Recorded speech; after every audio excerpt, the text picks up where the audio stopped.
The mixed bag চাকদার পক্ষ থেকে আমি প্রদীপ আপনাদের সামনে নিয়ে এসেছি এমন একটি ট্যুর ব্লগ যেখানে আপনি একই সাথে দেখতে পারবেন দারুণ একটি ট্রেন জার্নি, সবুজে মোড়া তৃণভূমি, অসংখ্য টানেল আর প্রচুর জলপ্রপাত। চারিদিকে পাহাড় ঘেরা সবুজে মোড়া জমির উপর দিয়ে ট্রেন ছুটে চলেছে। আমরা সমতলের মানুষ এরকমই তো দৃশ্য দেখতে চাই। তার উপর উপরি পাওনা এরকমই সব অসংখ্য টানেল, যার ভেতর দিয়ে আলো আধারী অন্ধকার পথে ট্রেন ছুটে চলেছে। আর এর সাথে অসংখ্য ঝর্ণা আর দুটি বিশ্ববিখ্যাত জলপ্রপাত। বর্ষাকাল বাদে অন্য সময় গেলে আপনি জঙ্গল পথে প্রাকৃতিক গুহাও দেখে নিতে পারেন। হ্যাঁ, এরকমই একটি জায়গা ছত্তিশগড়ের জগদলপুর। তা বন্ধুরা, জগদলপুর তো চলে এলাম। জগদলপুরে কোথায় থাকবেন, কিভাবে আসবেন, ট্যুর প্ল্যানটাই বা কি করবেন, সব জানতে পারবেন। তার জন্য ভিডিওটা দেখতে থাকুন। প্রথমেই বলি, জগদলপুরে আপনি কিভাবে আসবেন। কলকাতা বা হাওড়া থেকে জগদলপুর আসার একমাত্র direct train Howrah Jagdalpur Samaleswari express. এই ট্রেনটি প্রতিদিন হাওড়া থেকে ছাড়ে রাত 10টা 10-এ, প্রায় 24 ঘন্টা জার্নি করে পরের দিন রাত 10টায় জগদলপুরে পৌঁছায়। এছাড়া আপনি ভুবনেশ্বর থেকে হীরাখণ্ড এক্সপ্রেস ধরে জগদলপুর আসতে পারেন, যা প্রতিদিন ভুবনেশ্বর থেকে রাত 7টা 35 ছেড়ে পরের দিন সকাল 11টা 15 জগদলপুর পৌঁছায়। আপনি চাইলে ভাইজ্যাকের সাথেও একসাথে জগদলপুর ট্যুর করে নিতে পারেন। বিশাখাপত্তনম থেকে প্রতিদিন সকালে কিরণডুল প্যাসেঞ্জার এবং রাত্রে কিরণডুল এক্সপ্রেস জগদলপুর হয়ে কিরণডুল পৌঁছায়। সমস্ত ট্রেনের টাইমগুলো আমার স্ক্রিনে দেওয়া আছে, এছাড়া ডেসক্রিপশন বক্সেও পেয়ে যাবেন। প্রথম দিনের সাইট সিইংয়ে আমরা বেরিয়েছিলাম জগদলপুরের বিখ্যাত তিরোদগড় ওয়াটারফলস দেখতে। আমরা সকাল 11টার সময় জগদলপুরে পৌঁছেছিলাম। আমাদের ফ্রেশ হয়ে বেরোতে একটু দেরিই হয়ে গিয়েছিল, যার ফলে ওই দিন আমরা একবেলার জন্য সাইট সিইং করেছিলাম। আজকে আমরা চলেছি জগদলপুরের বিখ্যাত তিরোদগড় ওয়াটারফলস দেখতে, যা জগদলপুর থেকে প্রায় 35 কিলোমিটার দূরে কাঙের ভ্যালি ন্যাশনাল পার্কের মধ্যেই অবস্থিত। এ পথে একই সাথে কাঙের ভ্যালি ন্যাশনাল পার্কের জঙ্গল সাফারিটাও করে নিতে পারে। এই জিপ সাফারিতে আপনি বেশ কিছু প্রাকৃতিক গুহা দেখতে পাবেন, যা সত্যিই রোমাঞ্চকর। আর একটা কথা জেনে রাখুন, জিপ সাফারিতে কিন্তু আপনার রিজার্ভ করা গাড়ি যাবে না, আপনাকে আলাদা গাড়ি ভাড়া করতে হবে, যা 6 জনের জন্য 2400 টাকা লাগবে। মনে রাখবেন, বর্ষাকালে অর্থাৎ জুনের মাঝামাঝি থেকে অক্টোবরের মাঝামাঝি পর্যন্ত এই জঙ্গল সাফারি বন্ধ থাকে। তিরোদগড় ওয়াটারফলসে যেতে গেলে বেশ কিছুটা জঙ্গল পথ অতিক্রম করতে হয়। তবে এ পথে প্রচুর বাদর হনুমান থাকলেও অন্যান্য জীবজন্তুর বিশেষ কোনো ভয় নেই। কাঙের ভ্যালি ন্যাশনাল পার্কের জিপ সাফারি এখান থেকেই শুরু হয়। এখন বর্ষাকাল তাই বন্ধ, যদিও আমরা চলেছি ডান দিকে জঙ্গল ঘেরা উঁচু নিচু পাহাড়ি পথে। এখান থেকে তিরোদগড়ের দূরত্ব প্রায় 7 কিলোমিটার।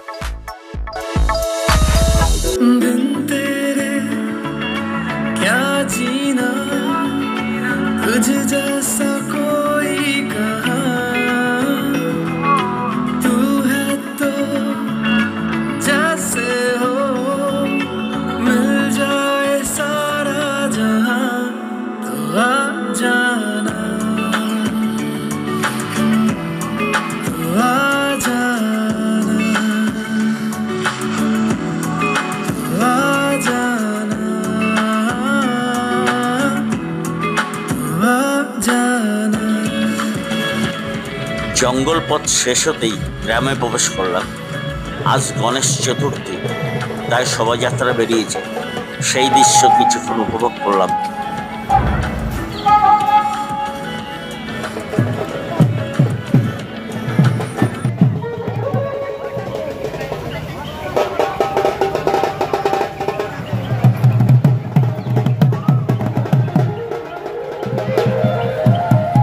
গণেশ ঠাকুরকে প্রণাম জানিয়ে আমরা রওনা দিলাম তিরোদগড় ওয়াটারফলসের উদ্দেশ্যে। ওয়াটারফলসের প্রবেশ মূল্য 40 টাকা।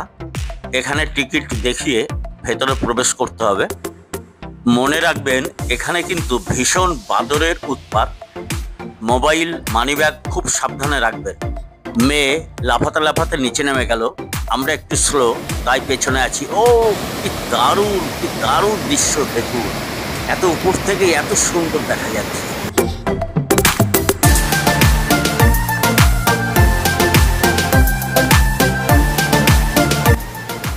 ওই যে নিচে সিঁড়ি দেখতে পাচ্ছেন, ওখান দিয়ে ফলসের একদম নিচে নামা যায়। এমন কিছু বেশি সিঁড়ি নেই, 150 থেকে 200টা হয়তো হবে। বয়স্করা যারা একেবারে নিচে নামতে পারবেন না, তারা এখান থেকে এই ফলসটাকে উপভোগ করতে পারবেন। আমরা সিঁড়ি দিয়ে নিচের দিকে এগিয়ে চললাম।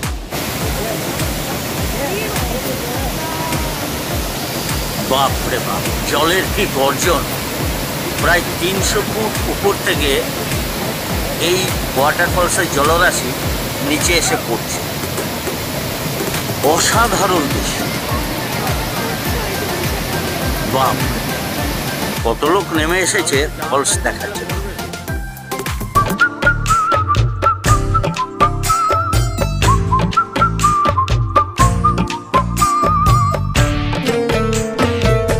चांद सिफारिश जो करता हमारी, देता वो तुमको बता। शर्मो हया के पर्दे गिरा के करनी है हमको खता। जिद है अब तो है खुद को मिटाना, होना है तुझ में फना। चांद सिफारिश जो करता हमारी, देता वो तुमको बता। शर्मो हया के पर्दे गिरा के करनी है हमको खता।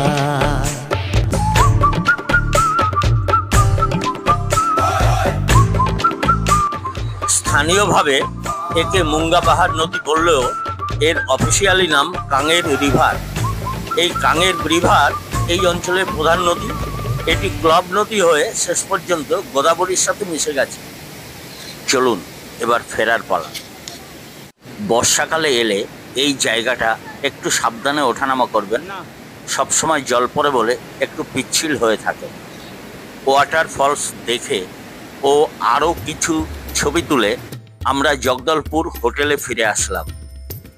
সন্ধ্যার পর আমরা আমাদের হোটেলের পাশেই লোকাল মার্কেটে গিয়েছিলাম। ওখানকার সবজি ও ফলের মার্কেট আমাদের এখানকার মতোই দেখলাম। এই সব অঞ্চলে প্রচুর ভুট্টার চাষ হয়।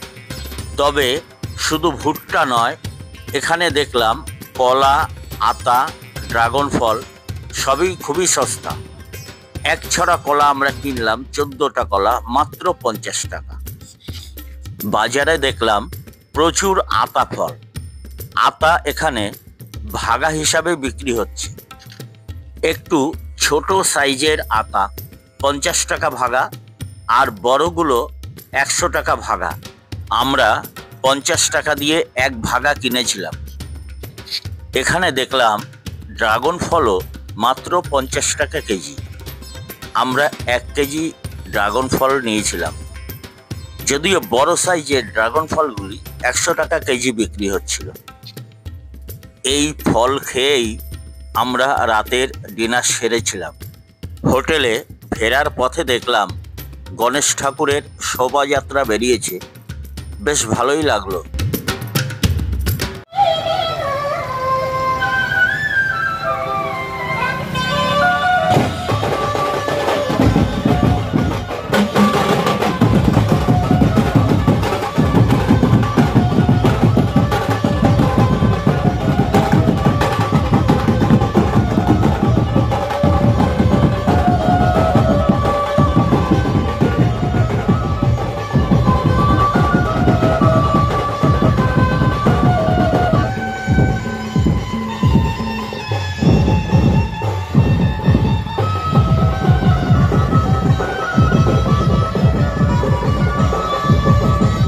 জগদলপুরে আপনি কোথায় থাকবেন?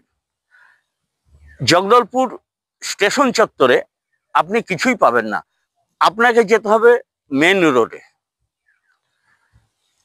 জগদলপুর বাস স্ট্যান্ড এবং মা দন্তেশ্বরী মন্দিরের কাছাকাছি আপনি প্রচুর হোটেল পেয়ে যাবেন, যেখানে আপনি অনেক কম রেঞ্জেও ঘর পাবেন।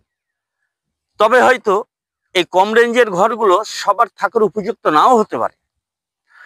আপনি যদি ফ্যামিলি নিয়ে যান তবে আপনাকে একটু বাজেট হোটেলে গিয়ে উঠতে হবে, যা অন্তত ১,৫০০ টাকার উপরে আপনার চার্জ লাগবে।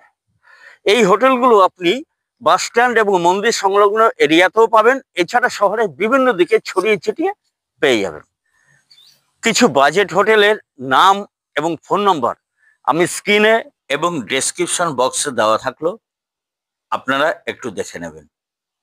এখানে মোটামুটি আপনারা ১২০০ থেকে ২,০০০ টাকার মধ্যে রুম পেয়ে যাবেন। তবে আমরা ছিলাম হোটেল গোল্ডেন প্যালেস, যেটা মা দন্তেশ্বরী মন্দিরের কাছাকাছি।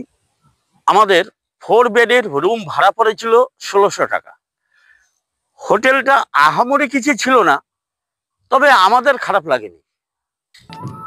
পরের দিন সকালে আমরা মা দন্তেশ্বরী মন্দির দর্শন করে সাইট সিনে বেরিয়েছিলাম।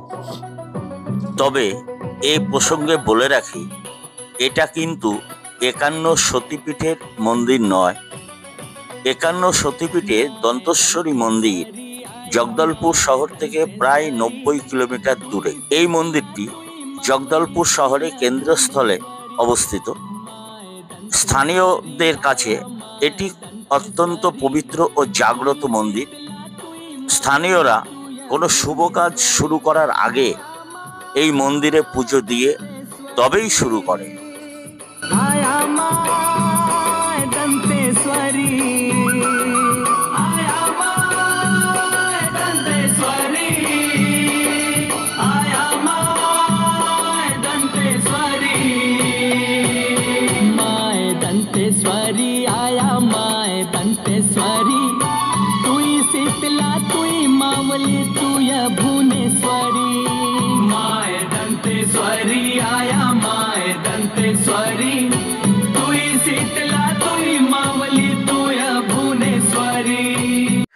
জগদলপুরে আপনি খাবেন কোথায়? দেখুন, খাবারের হোটেল বা ছোটখাটো দোকান আপনি বাস স্ট্যান্ড এবং মন্দির সংলগ্ন এরিয়াতে প্রচুর পেয়ে যাবেন, যেখান থেকে আপনি ধোসা, ইডলি, বড়া এইসব দক্ষিণ ভারতীয় খাবার এবং এর সাথে রুটি, তড়কা ও ভাতের হোটেলও পেয়ে যাবেন। তবে জগদলপুরে আমার কাছে সবথেকে ভালো লেগেছিল সুরুচি হোটেল, যেটা বাস স্ট্যান্ডের কাছাকাছি। এই হোটেলে আপনি সবকিছু খাবার পাবেন, সম্ভবত সবই নিরামিষ। ট্যুর প্ল্যানটা রইল বাকি, দেব না আমি ফাঁকি। সবকিছু জানতে হলে ভিডিওটা দেখুন ধৈর্য ধরে।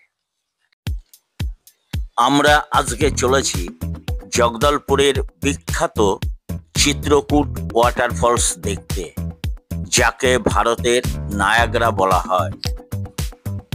একটা কথা মনে রাখবেন, শহর ছাড়িয়ে বাইরে বেরোলে এখানে কিন্তু কোনো এয়ারটেল বা ভোডাফোনের কানেকশন পাবেন না, তবে জিও অথবা বিএসএনএল এর কানেকশন পেয়ে যাবেন।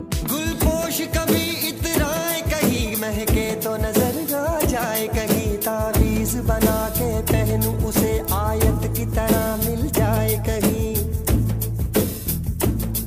तावीज बना के पहनूं उसे आयत की तरह मिल जाए कहीं, गुलपोश कभी इतराए कहीं, महके तो नजर आ जाए कहीं, तावीज बना के पहनूं उसे वो यार है जो ईमान की तरह मेरा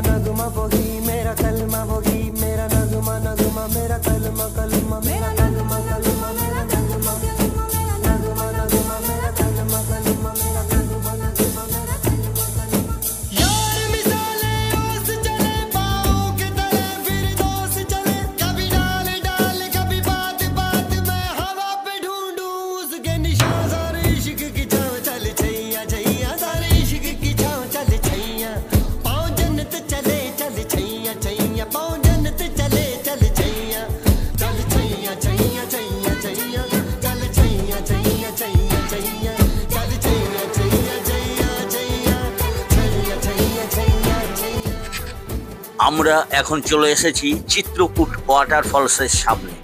ওহ, নিজেকে দারুণ এক্সাইটেড মনে হচ্ছে। এই ফলসের একটা বিশেষত্ব হলো আপনি সরাসরি গাড়ি থেকে নেমেই এই ফলস দেখতে পারবেন। এর জন্য কোনো সিঁড়ি আপনাকে ভাঙতে হবে না।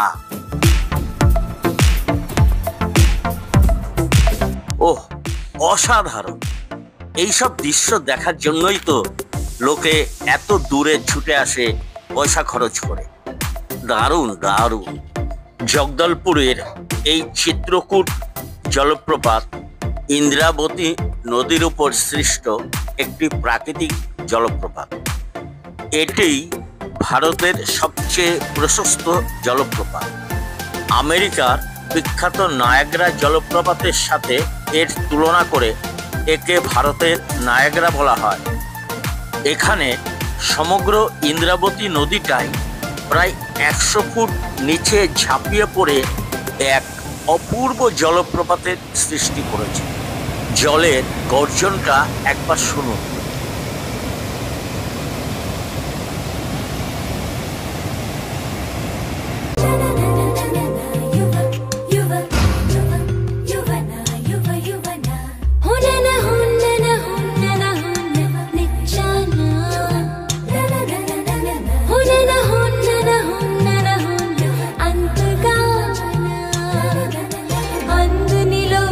చంద్రికనై ఆహ్వానిస్తున్నా అల్లరి ఆశల విసారికని నీకై చూస్తున్నా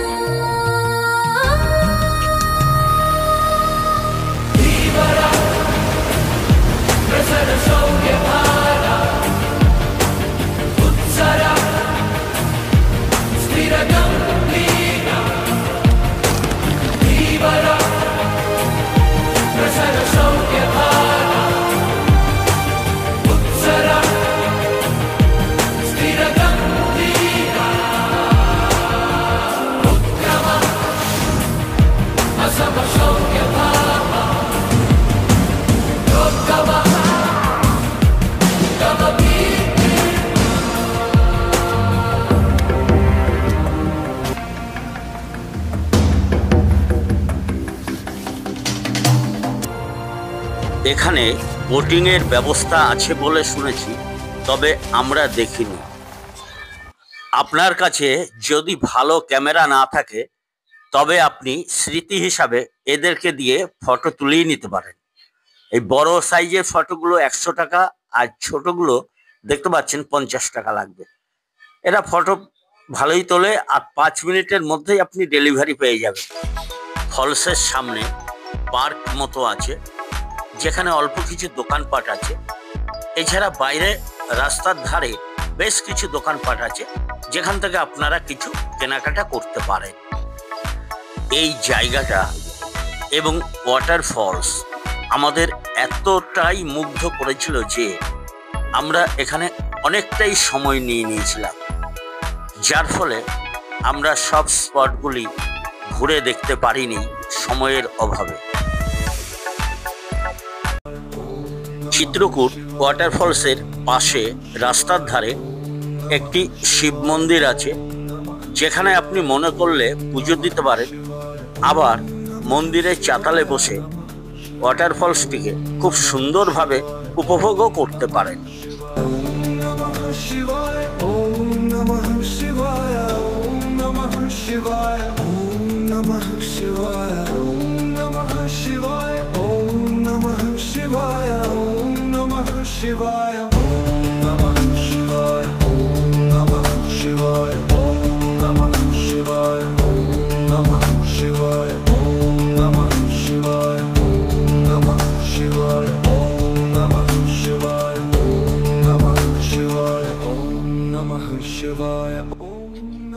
আমরা এখন চলেছি চিত্রকূট থেকে 10 কিলোমিটার দূরে অবস্থিত মেন্দ্রিঘুমো।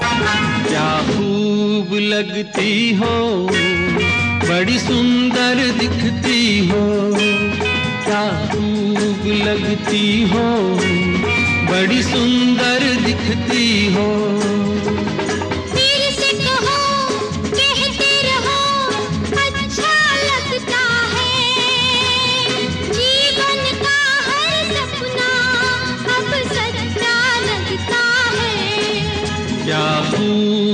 लगती हो, बड़ी सुंदर दिखती हो, क्या खूब लगती हो, बड़ी सुंदर दिखती हो। আমরা এখন মেন্দ্রি ঘুমট চলে এসেছি।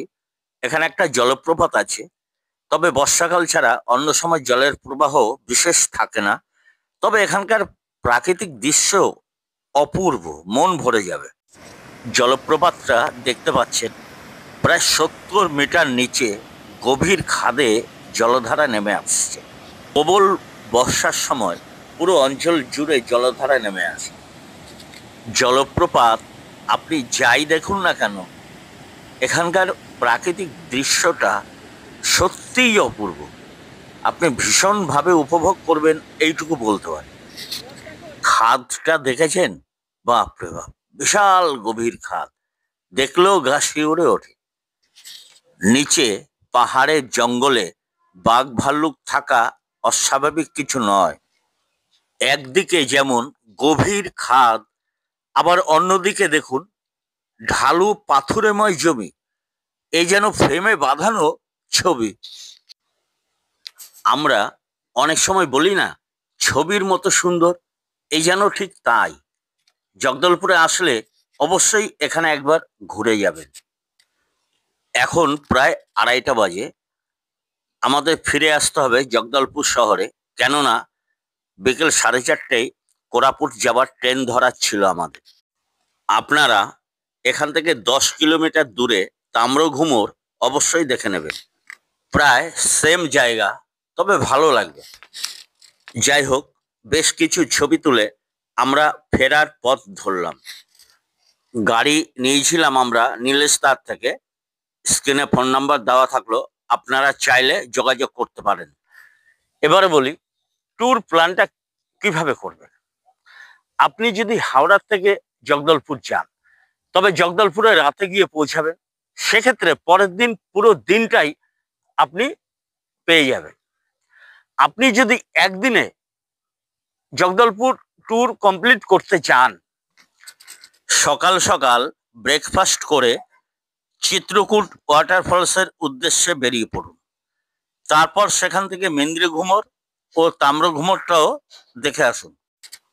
দুপুরে লাঞ্চ করে তিরোদগড় ওয়াটারফলসের উদ্দেশ্যে বেরিয়ে পড়ুন এবং সেই একই পথে জঙ্গল সাফারিতে কুটুমসার গুহাটাও দেখে নিন। বিকেল বিকেল জগদলপুরে ফিরে এসে দলপত সাগর লেক, বাস্তার প্যালেস, মা দন্তেশ্বরী মন্দির ও বালাজি মন্দির এইসব দেখে নিন। আর যদি 2 দিন সময় হাতে থাকে আপনার, তাহলে প্রথম দিন ব্রেকফাস্ট করে চলে যান তিরোদগড় ওয়াটারফলস। সেই পথে একই সাথে জঙ্গল সাফারিতে কুটুমসার গুহাটাও দেখে নিন। বিকেলের আগেই ফিরে আসুন এবং একেবারে সিটির লোকাল সাইট সিনগুলো, যেমন দলপত সাগর লেক, বালাজি টেম্পল, দন্তেশ্বরী মন্দির, বাস্তার প্যালেস ইত্যাদি দেখে নিন। পরের দিন চলে যান চিত্রকূট ওয়াটারফলস, মেন্দ্রি ঘুমর, তাম্রঘুমর, চিত্রধারা ওয়াটারফলস, মান্ডোয়া ওয়াটারফলস ইত্যাদি দেখে বিকেলে ফিরে আসুন জগদলপুরে। হোটেলে রেস্ট নিন অথবা লোকাল মার্কেট ঘুরে দেখতে পারেন। তবে মনে রাখবেন, জগদলপুর দেখতে গেলে অন্তত 2টো পুরো দিন ঘোরার জন্য না রাখলে আপনি সব স্পটগুলো কমপ্লিট করতে পারবেন না। জগদলপুরে আরো একদিন সময় দিলে আপনি 51 শক্তিপীঠের অন্যতম পীঠ মা দন্তেশ্বরী মন্দির দেখে আসতে পারেন, যা জগদলপুর থেকে প্রায় 90 কিলোমিটার দূরে অবস্থিত। এছাড়া আপনি সময় পেলে জগদলপুর থেকে প্রায় 100 কিলোমিটার দূরে সবারই নদীর তীরে গুপ্তেশ্বর মন্দির এবং স্বর্গদ্বার কেপটাও অবশ্যই দেখে নিতে পারেন। একটা কথা মনে রাখবেন, আপনি ঘুরতে যাচ্ছেন, ছুটতে যাচ্ছেন না। কম সময়ে সব স্পটগুলো দেখতে গিয়ে সারাদিন ছুটে বেড়াবেন না। এতে আপনি কোনো জায়গাটাই ভালোভাবে উপভোগ করতে পারবেন না। সারাদিনের জার্নি শেষে আপনি ক্লান্ত হয়ে পড়বেন। আর একটা কথা মনে রাখবেন, আপনার সাথে বয়স্ক মানুষ থাকতে পারে, বাচ্চা থাকতে পারে, তারা কিন্তু আপনার মতো ধকল নিতে পারবে না। তাই আমি বলে থাকি, ঘুরবেন কিন্তু ছুটবেন না, তবেই আপনার ভ্রমণ আনন্দের হবে। ফেরার পথে রাস্তার ধারে এক হোটেলে আমরা দেশি মুরগির মাংসের ঝোল ভাত খেয়েছিলাম। যদিও চিত্রকূট ফলসে যাবার আগেই এই অর্ডারটা আমরা দিয়ে গিয়েছিলাম। আপনিও এরকম একেবারে গ্রাম্য পরিবেশে দেশি মুরগির মাংসের ঝোল ভাত খেতে চাইলে যাবার পথেই অর্ডার করবেন, আর ফেরার পথে খেয়ে ফিরবেন। খিদে পেটে গরম গরম এরকম দেশি মুরগির মাংস এক কথায় অসাধারণ। ফেরার পথে স্থানীয় আদিবাসীদের কোনো এক উৎসবের শোভাযাত্রা দেখলাম। কোন পুজোর উৎসব ঠিক বুঝতে পারলাম না, কারো জানা থাকলে অবশ্যই কমেন্ট করে জানাবেন।